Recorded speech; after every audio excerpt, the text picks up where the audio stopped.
चला, दिवाळी तर संपली. अरेच्छा, पण अजूनही फटाके वाजतायत नाही का? बॉम्ब फुटतायत आणि धूरही येतोय. अहो येणारच, कारण राजकारणातले फटाके काही वाजायचं थांबत नाहीयेत आणि थांबायचं नावही घेत नाहीयेत. किंबहुना आता तर फटाकेबाजी वाढतच जाणार आहे, कारण निवडणुका जवळ येत चालल्या आहेत. त्यामुळे राजकीय आरोप प्रत्यारोप होतच आहेत, पण हत्या आणि आत्महत्येसारखे विषयही राजकीय वळण घेत आहेत. त्यावरच आजच्या झिरो अवरमध्ये आपण चर्चा करणार आहोत. नमस्कार, मी पूर्वी भावे झिरो अवरच्या नव्या भागामध्ये तुमचं स्वागत करते.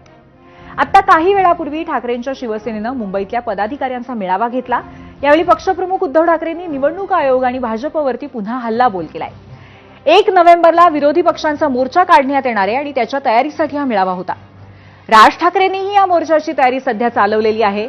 निवडणुका कशा व्हाव्यात हा मुद्दा या निमित्ताने पुन्हा एकदा ऐरणीवरती आलाय आणि याचवरती आधारित झिरो अवरचा आजचा पहिला प्रश्न आहे. तो पाहण्यासाठी जाऊयात पोल सेंटरला. आजचा आमचा झिरो अवरचा पहिला प्रश्न आहे, आगामी निवडणुका कोणत्या पद्धतीने घेतल्या जाव्यात असं आपल्याला वाटतं? ईव्हीएम आणि व्हीव्हीपॅट, फक्त ईव्हीएम किंवा मतपत्रिका असे 3 पर्याय आहेत. सर्वसामान्य लोकांना याबद्दल काय वाटतंय, सर्वसामान्य मतदारांना काय वाटतंय आम्हाला जाणून घ्यायचंय. तुम्ही अजूनही वोट करू शकता. आमचा प्रश्न लाईव्ह आहे. आज खरं तर अनेक विषयांवरती आपल्याला चर्चा करायची आहे. सुरुवात करूया शिवसेना उद्धव बाळासाहेब ठाकरे पक्षाच्या निर्धार मेळाव्यापासून. आजच्या या मेळाव्यामध्ये पक्षाचे प्रमुख उद्धव ठाकरे यांनी पुन्हा एकदा भाजप आणि निवडणूक आयोगाला लक्ष्य केलं. मतदार याद्यांची फेररचना झाल्याशिवाय निवडणुका होऊ देणार नाही असा इशाराही त्यांनी दिलाय. आजच मुंबई दौऱ्यावरती आलेल्या केंद्रीय गृहमंत्री अमित शहांवरती सुद्धा ठाकरेंनी घणाघाती टीका केली आहे.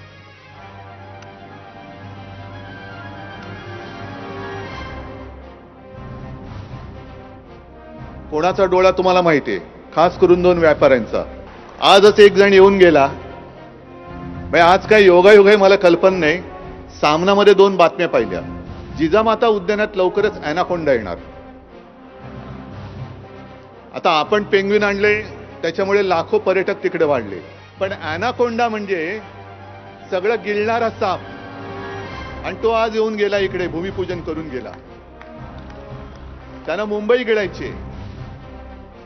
बरं, गिळणार ती गिळणार, तुला कशी गिळून देतो बघतो. नाही, तुझं पोट फाडून बाहेर आलो तर नावाचं नाही. अरे खुले मैदानात या ना. आहे ना, तुम्ही मर्दाची अवलाद असाल तर मैदानात उघड या, आणि नामर्दाची अवलाद असाल तर मत चोरी करून या. ठरवा आता भाजपने काय करायचं ते. मर्दाची अवलाद आहात की नामर्दाची अवलाद आहोत? आम्ही मर्दाचे आहोत. आम्ही मैदानात लढणारी माणसं आहोत.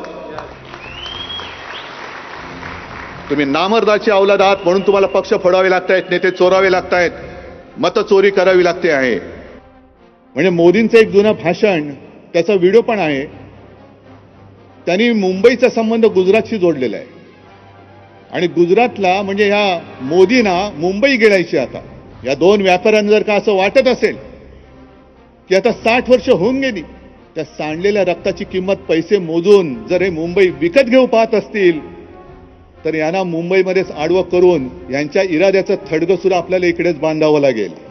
गोळ्यात झाडून मराठी माणूस झुकत नाही, म्हणून आता पैसे देऊन विकत घेऊन मुंबई गिळण्याचा त्यांचा प्रयत्न चाललेला आहे. एक तर भारतीय जनता पक्ष म्हणजे स्वयंघोषित देशप्रेम्यांची ही बोगस टोळी आहे. उघडपणाने मी सांगतो, बोगस टोळी आहे ही. स्वतः देशप्रेमी म्हणून जाहीर करायचं आणि सगळं बोगस देशप्रेम दाखवायचं. आत्मनिर्भर भारत करणार आहे, आत्मनिर्भर भारत. अजून आत्मनिर्भर भाजप नाही होत. लोक चोरावी लागतात त्यांना, पक्ष फोडावे लागतात, पक्ष चोरावे लागतायत, नेते फोडावे लागतायत, मतं चोरावी लागतायत, आणि आत्मनिर्भर. हे कसले आत्मनिर्भर? पुचाटले काचे? आपले पोलिंग एजंट असे असले पाहिजेत की त्याला ती मतदार यादी फोटोनिशी त्याच्या हातात पाहिजे, जे असते. पण नुसता फोटो बघून नाही, तर चेहऱ्यानिशी तो मतदाराला ओळखणाराच माणूस तिकडे पोलिंग एजंट असला पाहिजे.